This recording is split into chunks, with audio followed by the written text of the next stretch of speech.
नमस्कार साथियों, प्रणाम। एक बार पुनः मैं अपने YouTube चैनल उपयुक्त ज्ञान एजुकेशनल चैनल पर आप सभी साथियों का हार्दिक स्वागत करता हूं। तो आज हम बात करने वाले हैं जो आपका जेम है, UDM, उसका जो मॉड्यूल है जेम का UDM, उसमें आप किस तरीके से आपकी जो लेज़र है उसमें आप आइटम में फोलियो क्रिएट कर सकते हैं। तो क्या हो रहा है साथियों, जो आपकी क्वेरी थी, आप लोग हर आइटम के लिए अलग लेज़र क्रिएट कर रहे हैं। इस तरीके से ये क्या होच पोच हो रहा है। तो आपको इस तरीके से बचना, अवॉइड करना है।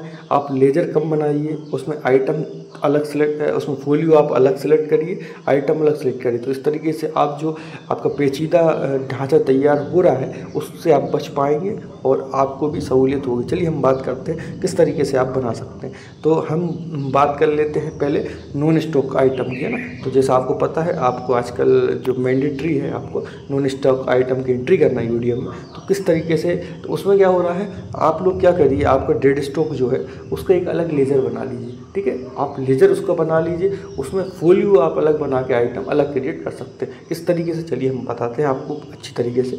तो ये आप देखिए, जैसा आपको पता है, ठीक है। तो हम चलते हैं, ये आपका आ गया ये लेज़र वाला ऑप्शन। आप इस पे जाइए लेज़र वाले ऑप्शन पे। तो आप जैसे ही लेज़र वाले ऑप्शन पे जाएंगे तो आपका इस तरीके से खुल जाएगा। ये लेज़र है, ये फोलियो है और ये आइटम।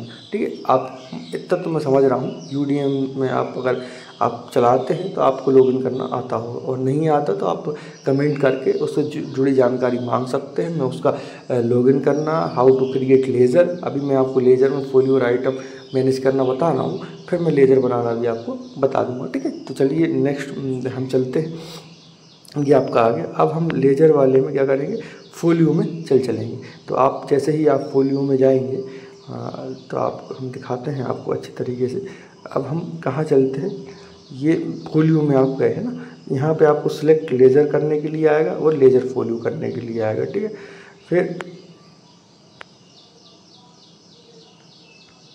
2 मिनट के साथ ही, ठीक है। ये आपका हम बात कर लेते हैं, ये है इसका आप लेज़र सेलेक्ट कर लीजिए।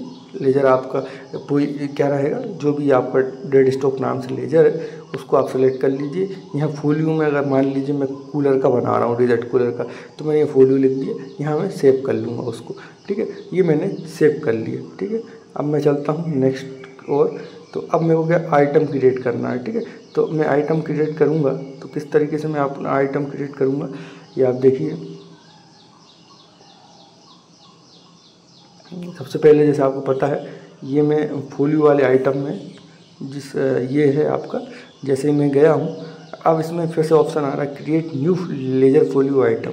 मैं इस पर क्लिक करूँगा। ठीक है, जैसे कि आपको मैंने दिखाया था, ये आपके हर तरीके के ऑप्शन है यहाँ पर रहता है ना। कुछ भी आपको बनाना है न्यू लेज़र फोलियो, तो यहाँ आपको जाना है। अब न्यू लेज़र फोलियो के बाद जैसे ही अपन ने ये सब भर लिया डाटा, तो यहाँ पे फिर आपका ऊपर ही ऑप्शन आएगा create new laser folio item. तो आप इसको खोलेंगे तो ये आपका यहाँ पे आएगा। ठीक है, आपको लेज़र सेलेक्ट करनी और लेज़र फोलियो सेलेक्ट करना है। तो आप यहाँ इस तरीके से आप लेज़र सेलेक्ट कर सकते हैं। देखिए आप कितनी सारी लेज़र हैं। तो आपको जैसे मैंने बताया है, आप डिजिट कलर की एंट्री कर रहे हैं और डेड स्टॉक में एंट्री कर रहे हैं। तो आप यहाँ पे डेड स्टॉक सेलेक्ट करेंगे, आपका फोलियो नंबर, यहाँ पे आप वो फोलियो नंबर सेलेक्ट कर लेंगे। ठीक है, तो देखिए आपने पहले सबसे पहले डेड स्टॉक सेलेक्ट कर लिए। यहाँ आपका इस तरीके से जब आप फोलियो पर क्लिक करेंगे तो इतने सारे ऑप्शन आपको आ जाएंगे ना। इसमें आपका डिजिट कलर का ऑप्शन रहेगा इस तरीके से, ये वाला। तो जैसे ही आपका ये डिजिट कूलर का ऑप्शन रहेगा, आप इसको ओके कर लेंगे। ठीक है, तो ये आपका डेड स्टॉक में ये फोलियो क्या हो जाएगा, डिजिट कूलर हो गया। आप इसमें आइटम क्रिएट कर रहा है। सबसे पेचीदा काम जो है वो आपको आइटम क्रिएट करना ही होता है। लेज़र फोलियो तो आप बहुत अच्छे से बना सकते हैं। तो अब हम ये चलते हैं। अब यहाँ पर आपको बहुत सारे जो सामने आपका विंडो ओपन होगी, उसमें बहुत सारा चीज़ मांगेगा। वेदर स्टॉक और नॉन स्टॉक आइटम है, PL नंबर है, ये सब इसमें जानकारी मांगेगा। तो इसमें आप ये सब आप इसमें भर सकते हैं। तो मान लीजिए आपका आइटम का है PL नंबर है या नहीं है PL नंबर, तो आप उसके हिसाब से भर सकते हैं। तो आप जैसे ये देखिए, मैं मान लेता हूँ जो आपका कूलर है उसका आपका कोई भी PL नंबर नहीं है। तो आप यहाँ पर जाके सर्च करेंगे आप non stock select item code में आप इस तरीके का आपका आएगा ऑप्शन। जब आप इसमें मतलब सेकंड वाला जो आपका ऑप्शन है non stock item not having serial number, जब आप इस पर क्लिक करेंगे तो आपका इस तरीके से आ जाएगा। फिर आप इसको क्लिक करेंगे search non stock item code या SPN पे आप इसको सेलेक्ट कर लेंगे। जैसे ही आप सेलेक्ट करेंगे तो अपना इसका पीएल नंबर तो है नहीं, तो आप इसको लिख कर, मान लीजिए कूलर है तो आप इसको लिख के यहाँ पे सर्च कर लेंगे। तो जैसे ही आप सर्च करेंगे आपका इस तरीके से ये विंडो ओपन हो, बहुत सारा आपका रहेगा। तो डेजर्ट कूलर विद स्टैंड। तो अपन जब भी आइटम बनाते हैं इस तरीके का आइटम अपन क्रिएट करते हैं कि आपका हर बार, मान लीजिए अब एक बार तो आपने कूलर ले लिया, ये आपका लास्ट बार तो है नहीं, और UDM में एंट्री भी आपको बार बार करनी है। तो आप क्या करेंगे, एक मतलब पार्टिकुलर सा आप आइटम लेके चलेंगे। जैसे अपन इसको ले सकते हैं डेजर्ट कूलर या इसको, तो आप जो आपकी इच्छा हो आप उसको ले लीजिए, ताकि आप मतलब मान लीजिए एक बार तो आपका हो गया शाम आ गया, एंट्री हो गई, अब नेक्स्ट बार भी आपका आएगा तो आप इसी लेजर फोलियो में आप उस सामान की एंट्री कर सकते हैं। ठीक है, तो ये आपका डेजर्ट कूलर हो गया है ना।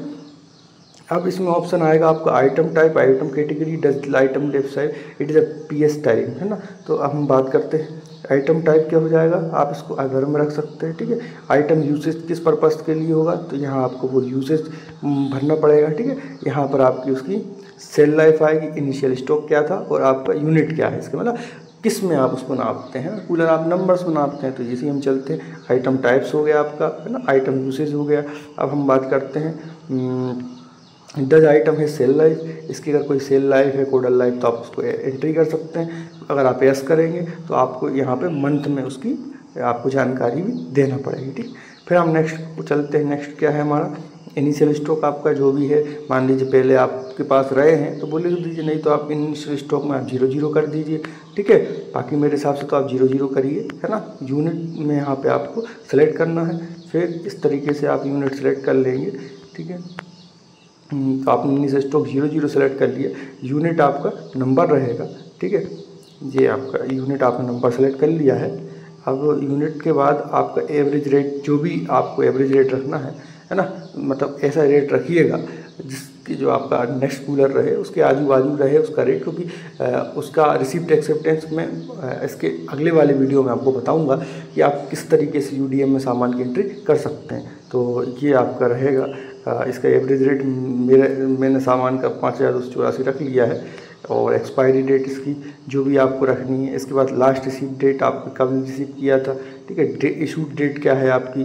ठीक है, लास्ट स्टॉक वेरिफिकेशन कब हुआ आपका वो लिख सकते हैं आप। स्टॉक वेरिफिकेशन टाइप आपका क्या है ये आप लिख सकते हैं, जैसे कि इसके बाद रिमार्क्स में और यूनिट आइटम में आपका ये रहेगा। ठीक है, ये आपका इम्पोर्टेंट है। रिसीव डेट तो आप छोड़ भी सकते हैं। लास्ट ऑफ वेरिफिकेशन आपका या डिपार्टमेंटल हुआ है या अकाउंट के माध्यम से हुआ है तो आप वो लिख सकते हैं। ठीक है, तो अब मान लीजिए मेरा डिपार्टमेंटल के माध्यम से हुआ तो मैं यहाँ डिपार्टमेंटल लिख के इसको सेव करूँगा। तो ये आप देखिए ये पेंडिंग, ये इस तरीके से प्रोसेस हो रही है और आपकी लेजर फोलियो आइटम क्रिएट हो चुका है। तो उम्मीद है आपको लेजर फोलियो आइटम क्रिएट करना आया होगा। मैंने लेजर में आपको लेजर में फोलियो बनाना सिखाया, किस तरीके से आप लेजर को सर्च करेंगे, उसमें फोलियो नाम करेंगे और सेव कर देंगे। और मेन आइटम का था तो मैंने आइटम को बहुत अच्छी से आपको एक एक करके बताया है कि आप किस तरीके से आइटम को फोलियो में ले सकते हैं। उम्मीद है आपको वीडियो पसंद आया होगा। अगर UDM से रिलेटेड कोई भी क्वेरी हो, मैं अगले वीडियो में प्रयास करूँगा UDM में सामान जो एंट्री करते हैं वो किस तरीके से करते हैं विस्तृत चर्चा आप